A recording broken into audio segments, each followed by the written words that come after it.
கிறிஸ்துவுக்குள் பிரியமானவர்களை மறுபடியும் உங்களை சந்திப்பது மிகவும் மகிழ்ச்சி அடைகிறேன். இதுவரை ஜீவன் பலன் சுகம் ஆரோக்கியத்தை தந்து வழிநடத்தி வந்த தேவாதி தேவனுக்கு நன்றி செலுத்துகிறோம். எல்லாரும் இருக்கிற இடத்துல ஒரு நிமிடம் தலை குனிந்து ஜெபிக்கலாம். பரிசுத்தமும் இரக்கம் நிறைந்த நல்ல தகப்பனே, உம்மை நோக்கி பார்க்கிற தம்முடைய பிள்ளையுடைய முகங்கள் பிரகாசம் அடையட்டும் அப்பா.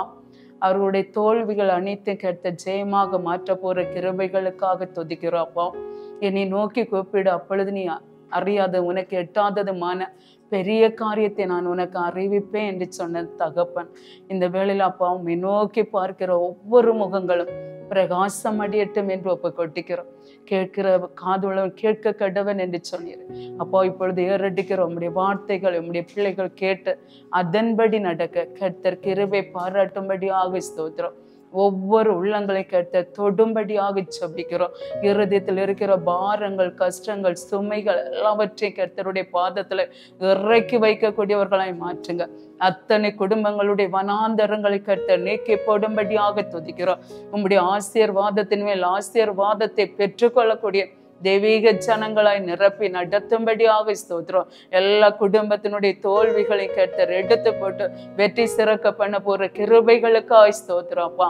இன்றைக்கு கேட்க போகிற ஒவ்வொரு வார்த்தைகளை கொண்டு ஒவ்வொரு குடும்பத்தினை கர்த்தர் மிகுதியான அறுவடைகளையும் மிகுதியான ஆசீர்வாதங்களையும் கொடுக்கும்படியாக அப்போடைய கரத்துல தாழ்த்தி ஒப்பு கொட்டிக்கிறோம். நீங்க புறப்படும் கூடவே ஆசீர்வாதத்தினால் நிரப்பும்.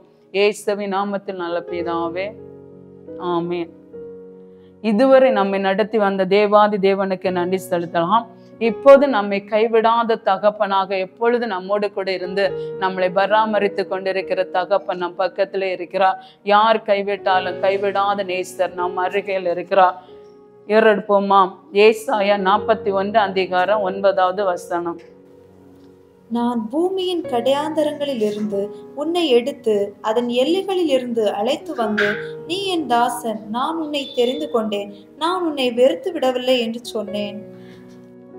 நான் பூமியின் கடையாந்தரத்திலிருந்து உன்னை எடுத்து அதன் எல்லைகளிலிருந்து அழைத்து வந்து, நீ என் தாசன், நான் உன்னை தெரிந்து கொண்டேன், நான் உன்னை வெறுத்து விடவில்லை என்று சொன்னேன்.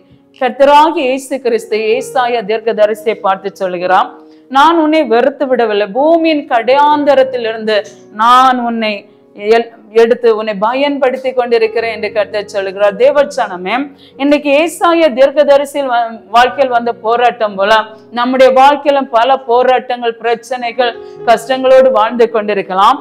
ஆனா அவன் அந்த கடையாந்தரத்திலிருந்து ஒரு பாடு நிறைந்த வாழ்க்கையிலிருந்து, கஷ்டம் நிறைந்த வாழ்க்கையில அவன் வாழ்ந்து கொண்டிருந்த ஏசாயா தீர்க்கதரிசியை கர்த்தர் தேடி சென்று அந்த பூமியின் ஆழங்களிலிருந்து அவனை தெரிந்து எடுத்தார் என்றா, இன்னைக்கு நம்மை உருவாக்கின கர்த்தரா இயேசு கிறிஸ்து எப்படிப்பட்ட பாடுகள் இருந்தாலும், போராட்டங்கள் இருந்தாலும், பிரச்சனைகள் இருந்தாலும், நாம் ஆழத்தில் மூழ்கி போயிருந்தாலும், கடாந்தரத்தில் வாழ்ந்து கொண்டிருந்தாலும், மனுஷரால் புறக்கணிக்கப்பட்ட வாழ்க்கை வாழ்ந்து கொண்டிருந்தாலும், எல்லாவற்றாலும் தள்ளப்பட்ட நிலைமையில் நாம் இருந்து கொண்டிருந்தாலும், எப்படிப்பட்ட எல்லைக்குள்ள நாம் வாழ்ந்து கொண்டிருந்தாலும், கடாந்தரத்திலிருந்து வாழ்ந்து கொண்டிருந்தாலும், அதிலிருந்து நம்மை தூக்கி எடுத்து நம்மை பாதுகாக்க அவர் வல்லமையுடைய தகப்பனா இருக்கிறார். அது மாத்திரமல்ல, நீ என் தாசன், உன்னை தெரிந்து கொண்டே என்று கர்த்தர் சொல்கிறார். எப்படிப்பட்ட ஜனத்தை கர்த்தர் தெரிந்து கொள்கிறாராம்?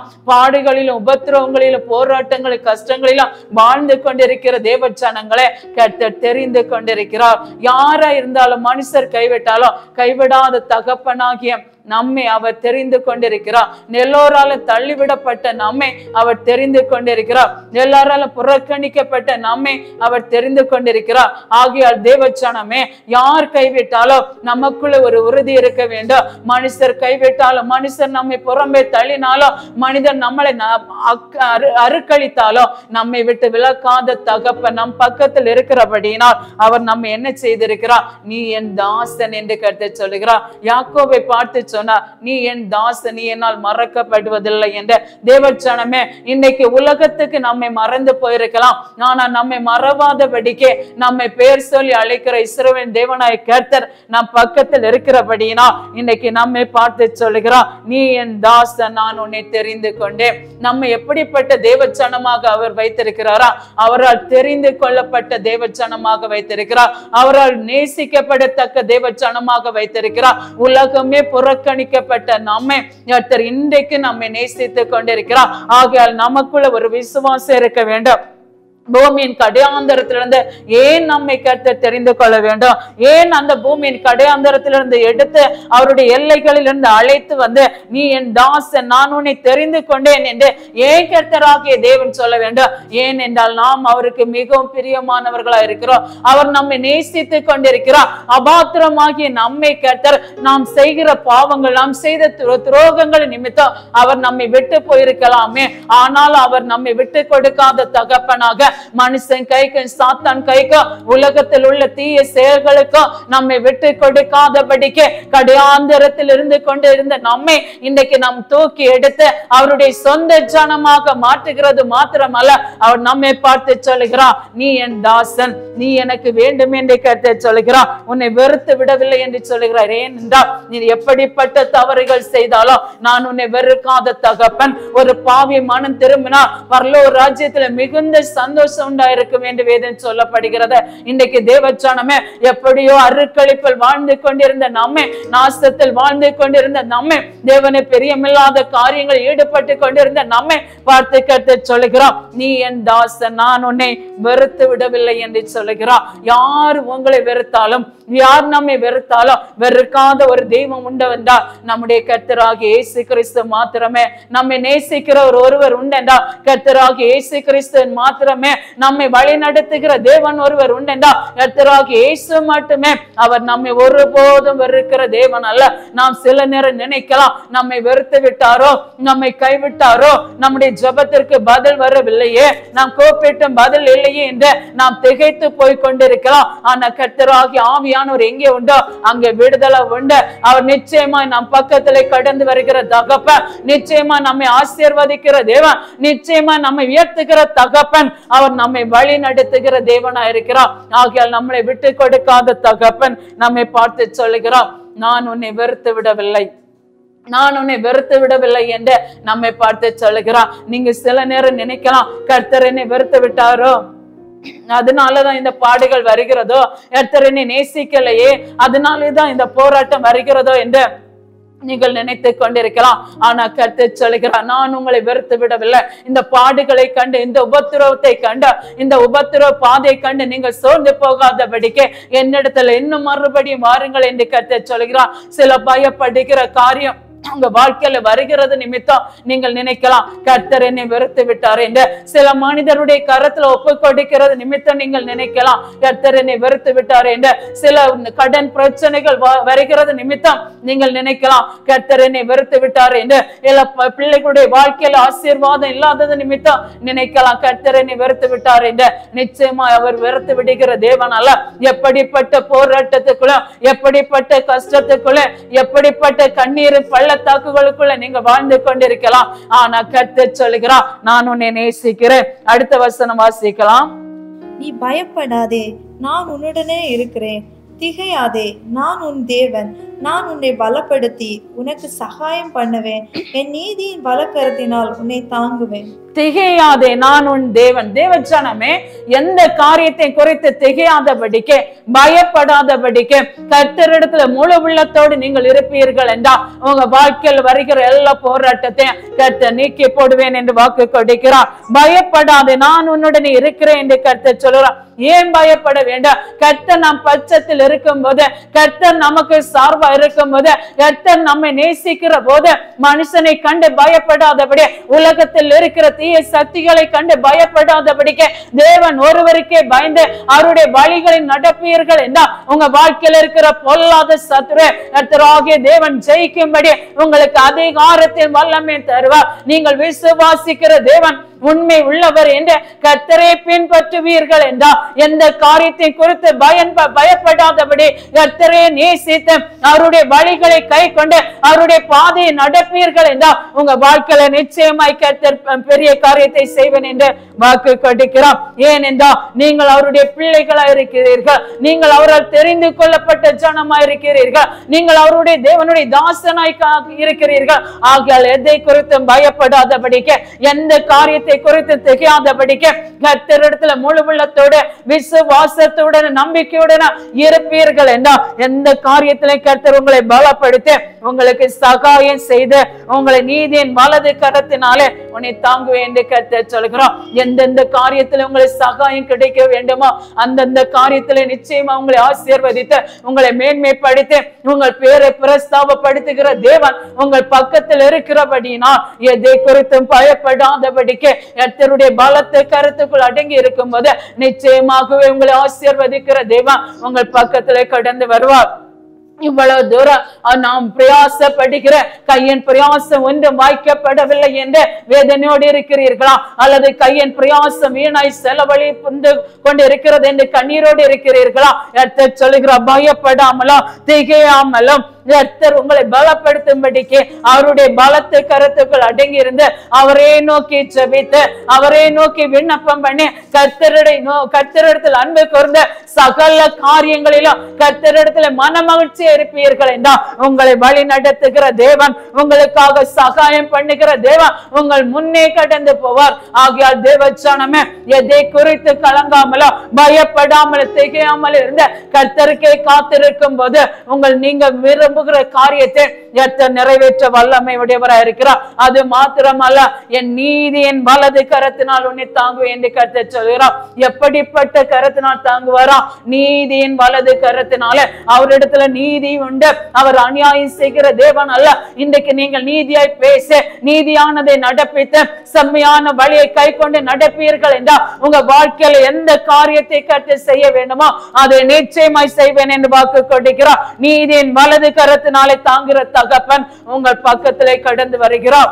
தேவச்சனமே கர்த்தர் எப்பொழுதும் உங்கள் முன்பாக வைத்திருப்பீர்கள் என்றால் உங்க வாழ்க்கையில எந்த இடையூறுதல்கள் எந்த போராட்டங்கள் வந்தாலும் அது நிர்மூலமாக்கப்படுகிற தகப்பன் உங்களுக்கு முன்னே கடந்து போறான். வாழ்க்கை என்கிற படகுல அவர் பின்னணி தட்டியில வைத்து விடாதபடிக்கு முன்னாக வைப்பீர்கள் என்றால் வாழ்க்கை என்கிற படகுல கர்த்தராகிய தகப்பன் உங்கள் முன்னே இருப்பார் என்றால் உங்க வாழ்க்கையில எந்த பிரச்சனை வந்தாலும் நீங்கள் பயப்படவும் கலங்கவும் செய்யாதபடிக்கு திகையாதபடிக்கு எனக்காக சகாயம் பண்ணுகிற தேவனாய் கர்த்தர் ஒருவர் உண்டு, அவர் என் பக்கத்தில் இருக்கிறபடினால் நான் அசைக்கப்படுவதில்லை என்கிற ஒரு விசுவாசமும் நம்பிக்கையும் உங்களுக்குள்ள இருக்கும். தேவஜனம் இன்றைக்கு நமக்குள்ள ஒரு தீர்மானம் எடுக்க வேண்டும். கர்த்தர் என் வாழ்க்கையில் எல்லாவற்றையும் செய்து முடிக்கிற தகப்பன், கர்த்தர் கைவிடாதவரை உங்களை வழி நடத்துகிற தேவனாய் இருக்கிறபடினா இன்றைக்கு அவருடைய கரத்துல ஒப்பு கொடுப்பீர்களா? ஏசாயா 41 அதிகாரம் 11வது வசனம். இதோ உன்மேல் எரிச்சலா இருக்கிற யாவரும் வெக்கி லெச்சை அடைவார்கள், உன்னோடே வழக்காடுகிறவர்கள் நாசமாகி ஒன்றுமில்லாமல் போவார்கள். இதோ உன்மேல் எரிச்சலா இருக்கிற யாவரும் வெக்கி லெச்சை அடைவார்கள். தேவ ஜனமே, நீங்க கர்த்தருடைய கருத்துல அடங்கி இருந்து தேவ சமூகத்துல பொறுமையோடு இருந்து ஜெபித்து கேட்டுக்கொண்டு பெற்றுக்கொண்டிருக்கிற ஒவ்வொரு நன்மைகளும் நீங்கள் அந்த ரங்கத்திலிருந்து ஜெபித்து பெற்றுக்கொள்ளுகிற ஒவ்வொரு காரியங்களும் வெளியரங்கமாகும் போது சத்துருவுக்கு என்னவாகும்? எரிச்சலை கொண்டு வரும், அந்த போராட்டத்தை கொண்டு வரும், ஒரு பொறாமையை கொண்டு வரும். நீங்கள் கர்த்தருடைய கரத்துக்குள்ள அடங்கி இருந்து நன்மைகளை பெற்றுக்கொள்ளும் போது அந்த எரிச்சல் உங்களை தாக்காதபடிக்கு, அந்த எரிச்சலின் போராட்டம் உங்கள் குடும்பத்தை அணுகாதபடிக்கு உங்களோடு கூட வாசம் பண்ணுகிற தகப்பன், எல்லா தீமைகளுக்கு விலக்கி பாதுகாக்கிற தகப்பனை நோக்கி நீங்கள் உண்மையுடனும் நீதியுடன் அவருடைய வழியை கை கொள்வீர்கள் என்றால் எல்லா மேன்மைகளை கர்த்தர் உங்க வாழ்க்கையில தர வல்லமையுடையவராக இருக்கிறார். இதோ உண்மையில் எரிச்சலா இருக்கிற யாவரும் வெட்கி லெச்சை அடைவார்கள் என்று கர்த்தர் சொல்கிறார். யாரெல்லாம் உங்கள் மீது எரிச்சல் கொண்டிருக்கிறார்களோ, உங்கள் வளர்ச்சியை கண்டு உங்கள் ஜெப ஜீவியத்தை காரியத்தை கண்டு, ஆவிக்குரிய ஆசீர்வாதத்தை கண்டு, உங்க பிள்ளைகள் ஆசீர்வாதமா இருக்கிறதை கண்டு, உங்க குடும்ப ஆசீர்வாதமா இருக்கிறதை கண்டு, நீங்கள் தேவனுக்காக ஓடுகிற ஓட்டத்தை கண்டு, நீங்கள் கர்த்தருக்காய் பிரயாசப்படுகிற அந்த பிரயாசத்தை கண்டு, கர்த்தரிடத்தில் அன்பு கூறுகிறதை கண்டு, சத்துருக்களுக்கு எப்படி இருக்குமா? எரிச்சலா இருக்குமா? அந்த எரிச்சல் உள்ளவர்கள் லட்சை அடையும்படிக்கு கர்த்தர் என்ன செய்கிறாராம்? அவர்கள் நாசமாக ஒன்றுமில்லாமல் போகும்படிக்கு நீங்கள் என்ன செய்ய வேண்டும்? தேவனை நோக்கி ஜெபிக்க வேண்டும். அப்பொழுது உங்க வாழ்க்கையில எந்த போராட்டம் வந்தாலும் அந்த போராட்டங்களை நீக்கி போடுகிற தகப்பன் உங்கள் முன்னே கடந்து போவார். அவர் உங்களை ஆசீர்வதிக்கிற தேவன், அவர் உங்களை உயர்த்துகிற தகப்பன், அவர் உங்களை நடத்துகிறவர், அவர் வனாந்தரத்துல வழியை உண்டாக்குற தகப்பன். உங்கள் மீது எரிச்சலா இருக்கிற யாவரும் ஒன்றுமில்லாமல் நாசமாகி போகும்படிக்கு கர்த்தர் இந்த நாட்களை உங்களுக்கு ஆசீர்வாதமா தருகிற நாட்களை கர்த்தர் மாற்ற போகிறார். ஆகையால் நீங்கள் என்ன செய்ய வேண்டும் என்றால் அவருடைய நீதி கரத்தினாலே நிலைத்திருந்து அவரை நோக்கி ஜெபித்து, அவரை நோக்கி வேண்டுதல் செய்து, அவரை நோக்கி பார்த்து அவருக்காக பிரகாசம் அடைவீர்கள் என்றால் உங்க வாழ்க்கையில் இருக்கிற எல்லா தோல்விகளும் எல்லா எரிச்சலின் ஆவிகளும் ஒன்றுமில்லாமல் இல் பொருளாகி போகும் என்று கர்த்தராகிய தேவன் உங்களை பார்த்து சொல்லுகிறார். உங்களுடைய ஆவிக்குரிய வாழ்க்கை மாற வேண்டும், உங்களுடைய வாயின் வார்த்தைகள் மாற வேண்டும், உங்களுடைய செயல்கள்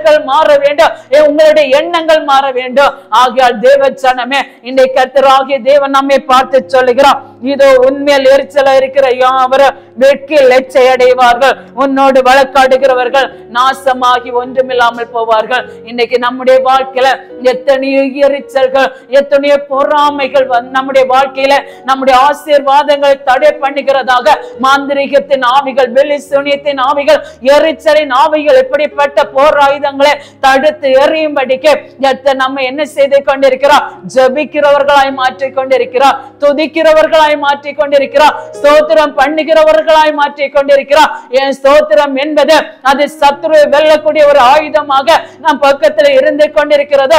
நாம் எப்பொழுது கர்த்தரை ஸ்தோத்திரித்து மகிமைப்படுத்துவோம் என்றால் நம்முடைய வாழ்க்கையில எப்பேற்பட்ட பிரச்சனைகள் வந்தாலும், எப்படிப்பட்ட எரிச்சலின் ஆவிகள் உடையவர்கள் வந்தாலும் அவர்கள் ஒன்றுமில்லாமல் ஏற்பொருள் ஆகி போகும்படி கர்த்தர் நமக்காக வழக்காடுவேன் என்று வாக்கு கொடுக்கிறார். கர்த்தருடைய வாக்கு ஒருபோதும் மாறாதது.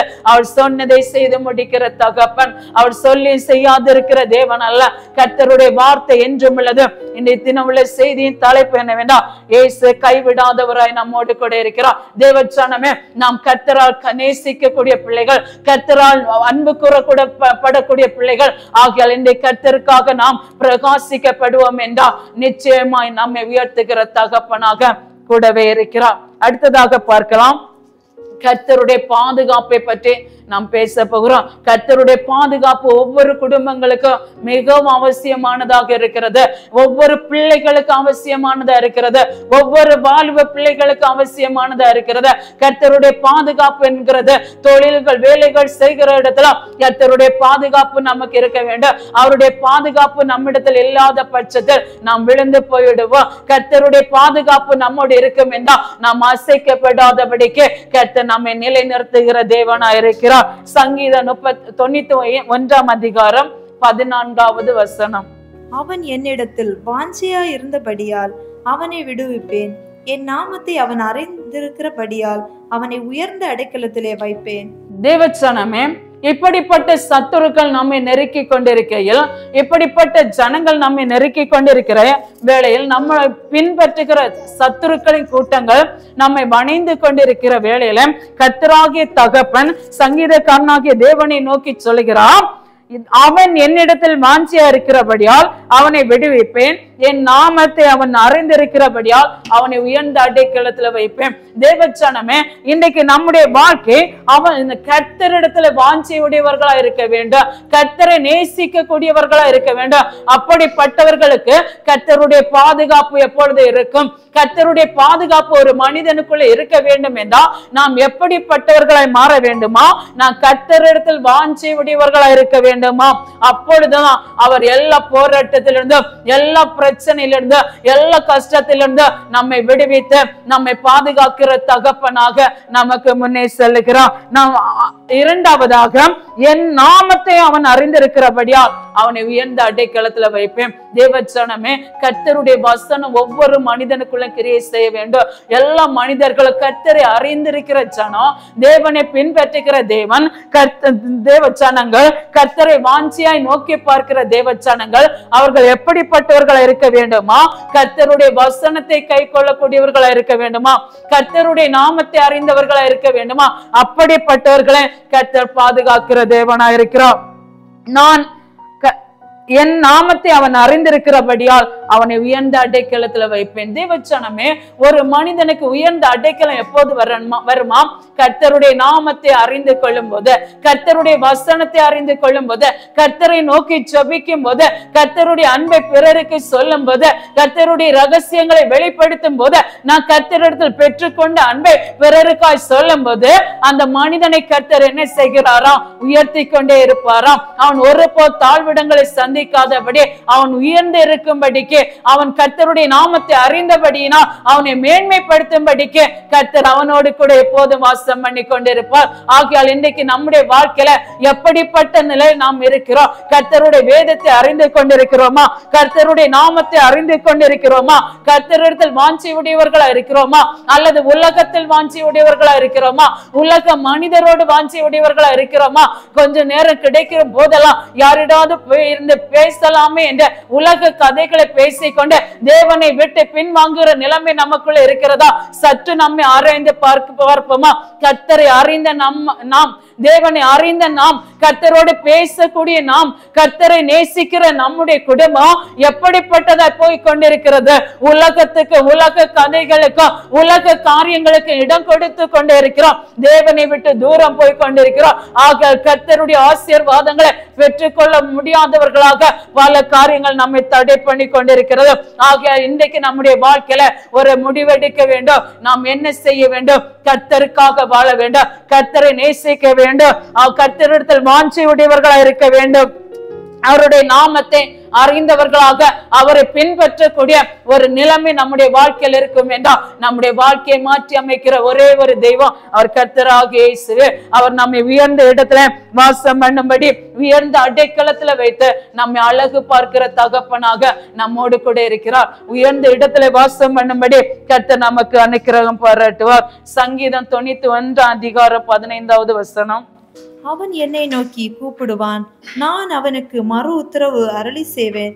ஆபத்தில் நானே அவனோடு இருந்து அவனை தப்புவித்து அவனை கனப்படுத்துவேன். ஒரு மனுஷன் போராட்டத்துக்குள்ள, கஷ்டத்துக்குள்ள இருக்கும்போது அவன் யாரை நோக்கி கூப்பிட்டால் விடுதலை கிடைக்குமா? அவன் என்னை நோக்கி கூப்பிடுவான், நான் அவனுக்கு மறு உத்தரவு அருளி செய்வேன். ஆபத்தில் நான் அவனோடு இருந்து அவனை தப்பித்து அவனை கனம் பண்ணுவேன். தேவச்சனமே, நாம் யாரை நோக்கி கூப்பிடணுமா? கர்த்தரை நோக்கி கூப்பிட வேண்டும். கர்த்தருடைய ஜனத்திற்கு ஒரு போராட்டம் வருகிறதுண்டா, பாடுகள் வருகிறதுண்டா, ஜபிக்கிற ஒரு தேவ மனிதனுக்கு அல்லது ஒரு தேவ மனுஷிக்கு ஏதோ ஒரு பிரச்சனை வருகிறதுண்டா, எந்த மனுஷரோட சொல்லாதபடி அவர்கள் என்ன செய்ய வேண்டுமா? கர்த்தரை நோக்கி கூப்பிடணுமா?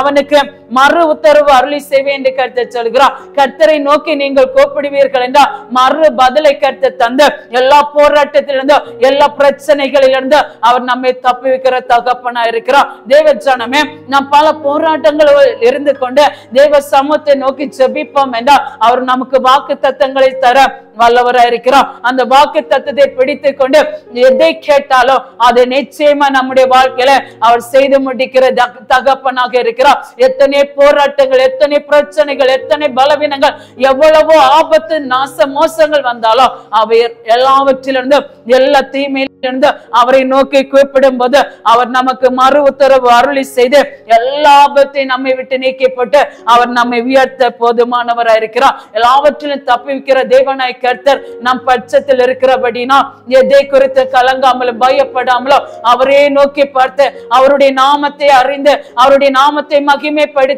அவரை நோக்கி கூப்பிடும் போது எல்லா இக்கட்டை கர்த்தர் நம்மை விட்டு அகற்று நம்முடைய வாழ்க்கையில ஒரு திருப்பு முனை தர அவர் போதுமானவராக இருக்கிறார். ஏதோ கையின் பிரயாசத்துல வந்த தோல்வி நிமித்தம் இது கர்த்தரை அறிந்து என்ன பலன் என்று சோர்ந்து போய் கொண்டிருக்கிறீர்களா? கவலைப்படாதீர்கள். கர்த்தர் நிச்சயமாக உங்களை ஆசீர்வதிக்க, உங்களை உயர்த்த, அவர் உங்களை வழி நடத்த, அவர் உங்கள் தேவைகளை சந்திக்க அவர் போதுமானவராக உங்கள் பக்கத்திலே கடந்து வருகிறார். ஆக கர்த்தரை நோக்கி கூப்பிடும் போது அவர் உயர்ந்த அடைக்கலத்தில் உங்களை வைப்பார். உங்களுடைய தோல்வி ஜெயமாக மாறும். உங்கள் கடன் பிரச்சனைகள் ஜெயமாக மாறும். உங்களுடைய எல்லா போராட்டத்தை கர்த்தர் ஜெயமாக மாற்றி போடுவார். உங்களுடைய வாழ்க்கையில் இருக்கிற எல்லா பிரச்சனைகளுக்கும் தக்க முடிவு வர வேண்டும் என்றால் நீங்க யாரை நோக்கி கூப்பிட வேண்டும்? கர்த்தரை நோக்கி கூப்பிட வேண்டும். அப்படிப்பட்ட காரியத்தை செய்வீர்களா? உங்க வாழ்க்கை நிச்சயமாய் மாறும். சங்கீதம் 91:16 நீடித்த நாட்களால் அவனை திருப்தியாக்கி என் ரட்சிப்பை அவனுக்கு காண்பிப்பேன். நீடித்த நாட்களால் அவனை திருப்தியாக்கி என் ரட்சிப்பை அவனை காண்பிப்பேன். தேவச்சனமே, கர்த்தரை நோக்கி கூப்பிடும் போது அங்க என்ன நடக்கிறது? நீடித்த நாட்கள் அவனை திருப்தியாக்குவேன். கர்த்தரை நோக்கி கூப்பிடும் போது உங்களை திருப்தி அடைய பண்ணுகிற தேவன். உங்க எந்த காரியத்துல திருப்தியாக வேண்டுமோ, எந்த காரியம் உங்களை திருப்தி அடைய முடியாதபடிக்கு உங்க வாழ்க்கையில தடை இருக்கிறதோ, எந்த ஆசீர்வாதங்களை பெற்றுக் கொள்ள முடியாதபடிக்கு எந்த காரியம் உங்களுக்கு தடையாக கருதப்படுகிறதோ அந்த தடை நீக்கி போடும்படிக்கு கர்த்தர் உங்க வாழ்க்கையில கடந்து வந்து நீடித்த நாட்களை திருப்தியாக்கி என் ரட்சிப்பை அவனுக்கு காண்பிப்பேன் என்று கர்த்தர் சொல்லுகிறார். எந்த மனுஷனை கர்த்தர் ரட்சிக்க வேண்டுமோ, எந்த மனிதரை கர்த்தர் விடுவிக்க வேண்டுமோ அவர்களை விடுவிக்கிற தகப்பன் நம் பக்கத்திலே கடந்து வந்து கொண்டிருக்கிறார். ஆகையால் உங்களுடைய ஜபம் ஒரு நாளும் வெறுதாய் போகாதபடிக்கு தேவ சமூகத்துல விழித்திருந்து ஜபிப்பீர்கள் என்றால் நிச்சயமா உங்க வாழ்க்கை மாறும். உங்க சூழ்நிலைகள் மாறும். நம்முடைய வாழ்க்கையில் இருக்கிற எல்லா பிரச்சனைகளை கர்த்தர் நீக்கி போட்டு கர்த்தர் அற்புதத்தை செய்வேன் என்று வாக்கு கொடுக்கிறார். திருப்தியாக முடியலையே, பிள்ளையுடைய வாழ்க்கையில திருப்தி இல்லையே, கடன் பிரச்சனையில திருப்தி இல்லையே, தேவ ஜனமே, நம்முடைய வாழ்க்கை பயணத்தில் இருக்கிற எல்லா பிரச்சனைகளை நீக்கி போட்டு நமக்கு ரட்சிப்பை வெளிப்படுத்துகிற தேவன் நம் பக்கத்தில் இருக்கிறபடினா நாம் அசைக்கப்படுவதில்லை.